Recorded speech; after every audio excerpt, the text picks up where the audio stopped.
Om Swastiastu. Om Swastiastu. Halo teman-teman, apa kabar semuanya? Semoga selalu dalam lindungan Ide Sang Hyang Widi Wasa.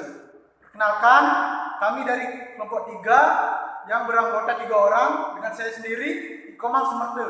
Saya Ning Terjati dan saya Lemayan Sukses Didinawati. Pada pertemuan hari ini kami akan menjelaskan secara singkat materi pertambangan atau tambang. mulai dari pengertian tambang atau pertambangan, jenis-jenis barang tambang, persebaran tambang di Indonesia, dan pengelolaan pertambangan yang berkelanjutan.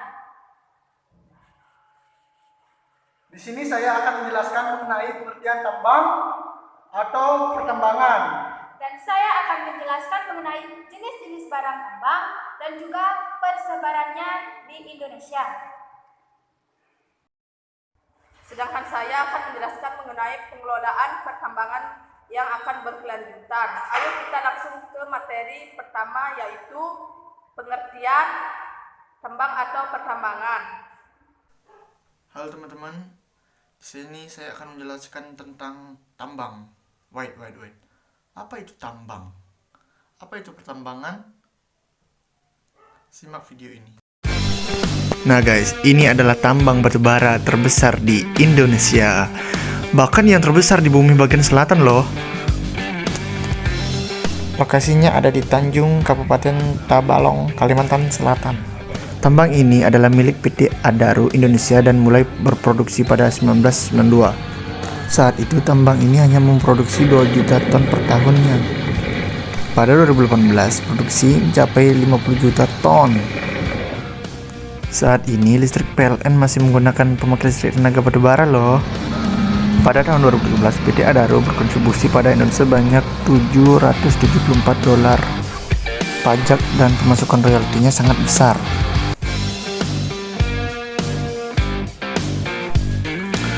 Pertambangan adalah salah satu jenis atau kegiatan melakukan ekstraksi mineral bahan tambang lainnya dari dalam bumi. Tempat terjadinya kegiatan pertambangan.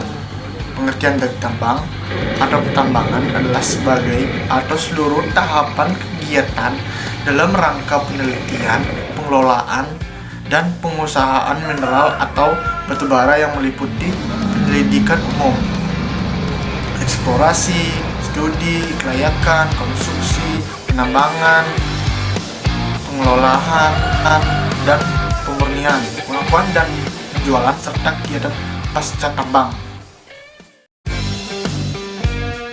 Baik, sebelum kita ke materi selanjutnya, berikut ceritakan untuk tambangan dan persebaran. Nah, ini peta persebaran tambang di Indonesia yang meliputi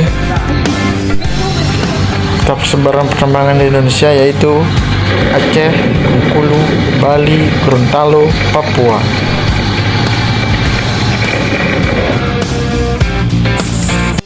Halo teman-teman, hari ini saya akan melanjutkan materinya ya.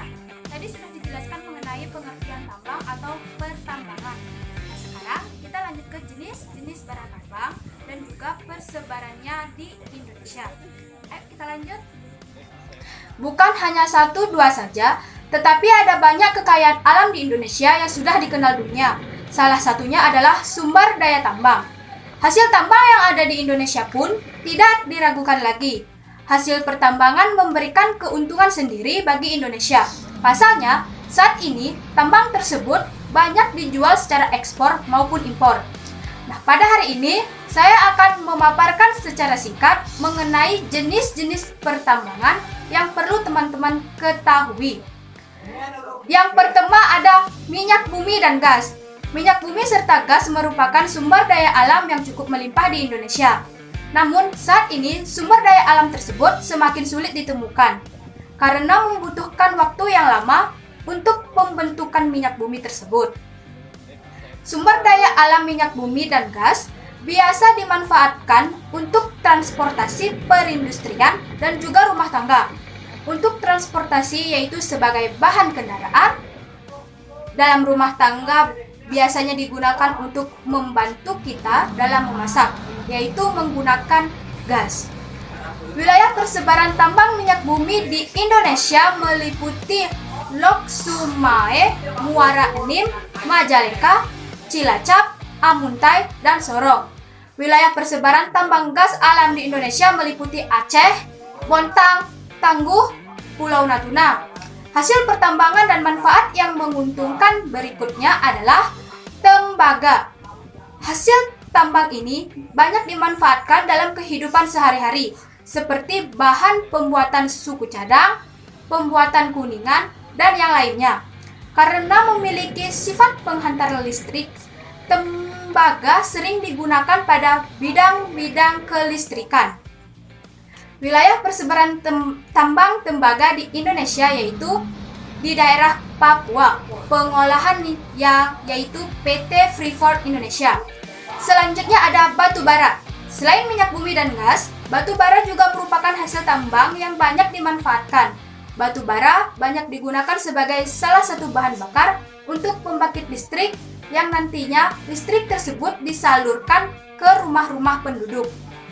Pusat tambang batu bara yang ada di Indonesia salah satunya berada di Tanjung Enim. Selanjutnya ada timah. Hasil pertambangan dan manfaatnya yang dimiliki timah sangat banyak. Timah biasanya dimanfaatkan untuk pembuatan kaleng, tube, pelapis besi, dan yang lain-lain. Saat ini, timah juga digunakan sebagai pembungkus coklat, rokok, dan permen. Mengapa demikian? Karena bentuk timah tersebut tipis seperti kertas. Tambang timah yang ada di Indonesia berlokasi di Pulau Bangka, Pulau Karimun, dan juga daratan Riau. Selanjutnya, fosfat. Fosfat adalah barang tambang yang terbentuk dari persenyawaan pada kotoran kelelawar yang tercampur dengan batu kapur. Wilayah persebaran tambang fosfat di Indonesia meliputi Jawa Barat, Bogor dan Pangandaran, Jawa Tengah, Gombong, Purwokerto, Jepara, dan Rembang. Jawa Timur yaitu Bojonegoro. Selanjutnya, intan. Intan adalah bentuk padat unsur karbon dengan atom-atomnya tersusun dalam struktur kristal. Intan memiliki kekerasan dan konduktivitas termal tertinggi dari semua bahan alami. Wilayah persebaran tambang intan di Indonesia meliputi Martapura yaitu Kalimantan Selatan, Kalimantan Barat, Kalimantan Tengah, platina. Selanjutnya ada platina. Platina adalah logam putih perak. Dulu kala bentuk barang tambang ini dikenal sebagai emas putih. Alasannya sangat tahan terhadap pemudaran dan korosi yang membuatnya dikenal sebagai logam mulia dan sangat lunak serta mudah dibentuk. Wilayah persebaran tambang platina di Indonesia meliputi Bengkalis, Riau, dan di Martapura. Selanjutnya aluminium. Aluminium adalah elemen kimia, logam ringan, putih keperakan. Aluminium adalah unsur logam paling banyak di kerak bumi dan logam non-ferus yang paling banyak digunakan. Wilayah persebaran tambang aluminium di Indonesia yaitu banyak berada di wilayah Provinsi Papua. Selanjutnya ada aspal. Aspal juga dikenal sebagai bitumen, adalah bentuk minyak bumi yang lengket, hitam, dan sangat kental atau semi padat. Ini dapat ditemukan dalam deposit alami atau mungkin produk olahan. Wilayah persebaran tambang aspal di Indonesia meliputi Pulau Buton di Sulawesi Tenggara, Permigan, Wonokromo di Jawa Timur. Selanjutnya ada batu pualam atau marmer. Marmer adalah batuan metamorf yang terdiri dari mineral karbonat rekristalisasi, paling sering kalsit atau dolomit. Wilayah persebaran tambang batu marmer di Indonesia meliputi Trenggalek, Tulungagung, serta Banjarnegara. Batu gamping atau batu kapur. Batu kapur adalah batuan sedimen yang terutama terdiri kalsium karbonat atau CaCO3 dalam bentuk mineral kalsit. Paling umum terbentuk di perairan laut yang jernih, hangat, dan dangkal. Wilayah persebaran tambang batu marmer di Indonesia meliputi Pulau Jawa, Sumatera Utara, Sulawesi Selatan, Selatan Bali, dan Irian Jaya Selatan. Perak. Perak adalah logam transisi yang lembut, putih, berkilau, memiliki sifat konduktivitas listrik tertinggi. Wilayah persebaran tambang perak di Indonesia meliputi Bengkalis atau Sumatera, Bolaang Mangondo Sulawesi Utara, Cikotok Jawa Barat, Meulaboh Aceh, dan Rejang Lebong Bengkulu. Seperti halnya emas, perak juga banyak digunakan sebagai bahan baku membuat perhiasan. Selanjutnya ada emas. Emas adalah logam lunak, padat, berwarna kuning. Sebagai logam mulia, telah digunakan selama seribuan tahun oleh orang-orang di seluruh dunia untuk perhiasan dan sebagai uang. Wilayah persebaran tambang emas di Indonesia meliputi Meuleboh atau Aceh, Bengkalis Sumatera, Logas Riau, dan Cikotok Jawa Barat. Baik, sekian dari pemaparan materi saya mengenai jenis-jenis barang tambang dan persebarannya yang ada di Indonesia. Sekarang kita lanjut ke materi selanjutnya ya, yaitu kegiatan atau pengelolaan pertambangan yang berkelanjutan.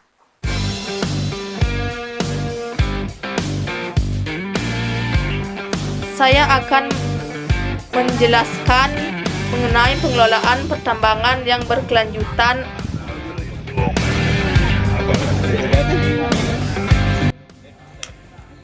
Lawrence menyatakan bahwa kegiatan pertambangan jika tekan berkelanjutan apabila telah dapat menyeimbangkan aspek ekonomi, lingkungan, dan sosial serta mengintegrasikan aspek konservasi dan keselamatan pertambangan dalam setiap aktivitas penambangan.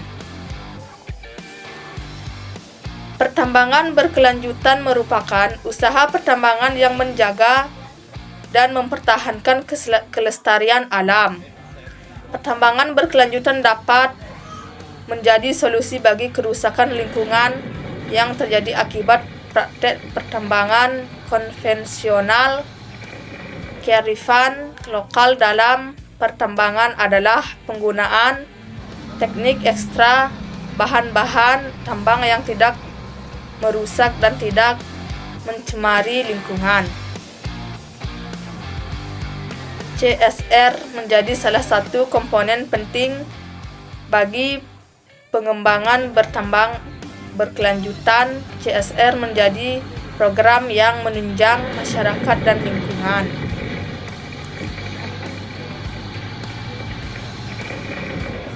Sekitarnya untuk membangun kerjasama usaha pertambangan yang dapat menjaga fungsi ekologi bagi generasi penerus. International Council on Mining and Metals atau 2003.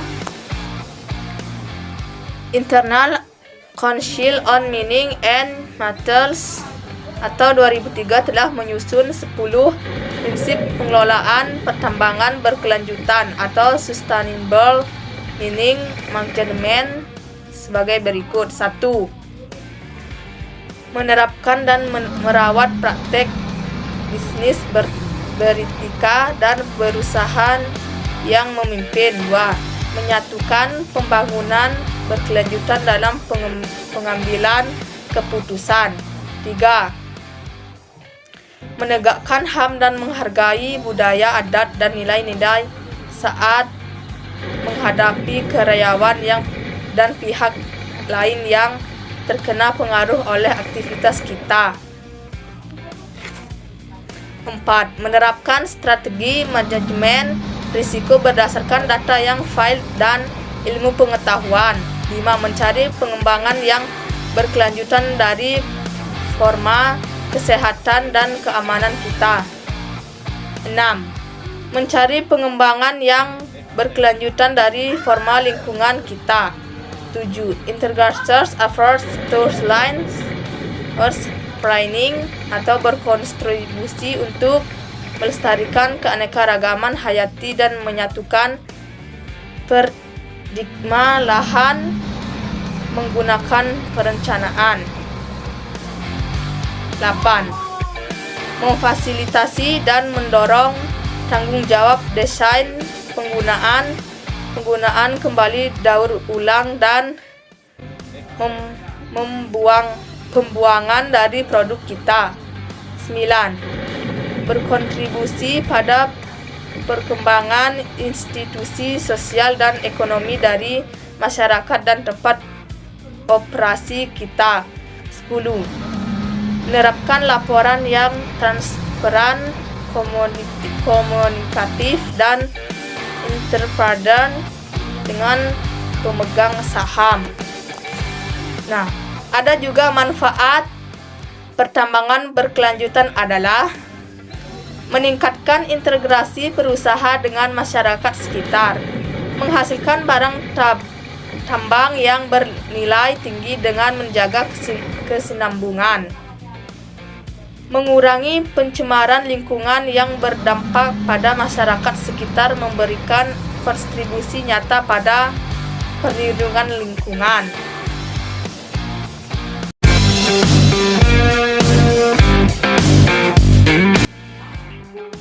Baik, sekian dari penerapan materi kami mengenai tambang atau pertambangan. Kurang lebihnya kami mohon maaf jika ada salah kata yang mungkin menyinggung atau kurang berkenan di hati. Kami mohon minta maaf sebesar-besarnya. Kami duduk dengan Om Santi. Om Santi, Santi, Santi, Santi, Om. Om Santi Santi Santi Om.